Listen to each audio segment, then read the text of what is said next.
the auto giant, this company has given the world a masterclass on speedy innovation and on headline-grabbing moves. But now it is teaching us something else, on how not to fire people. Tesla is in a spot financially. They've seen their worst performance in years. Sales are dropping. Profits are down 55% year on year. The demand for EVs is waning globally. So Tesla is downsizing. They're laying off 10% of their global workforce. That's almost 14,000 jobs. This move began in April, and now the bloodbath has entered its fourth week. Several workers received termination notices last weekend, and I say notices because that's all that they got.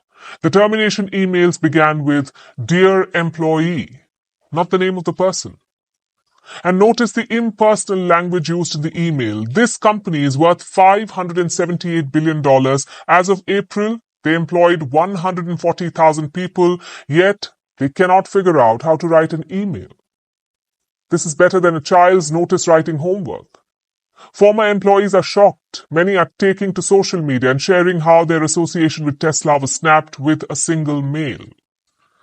But the thing is, it's not just about the termination. People saw this coming. Teams were slimming down week after week. People knew that they could get axed.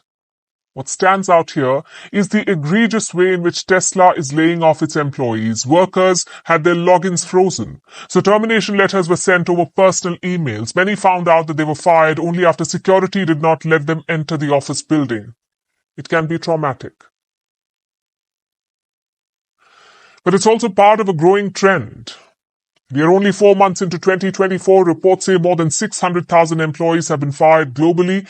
Mass layoffs have become the new normal. What's unusual is how they're happening. This year, edtech company Byju's fired 500 employees over phone calls and emails. Last year, Google's parent company Alphabet laid off around 12,000 people. Many who worked for the company for decades got the news in their inboxes. The year before that, Meta fired nearly 11,000 employees. For many again, it happened over email, and this is happening across industries. People are being laid off online. But the sting is real and personal. Companies claim that this is the only efficient way to fire a lot of people at once. Informing workers personally is too risky and complicated. They say employees can access internal systems and go on a sabotage spree.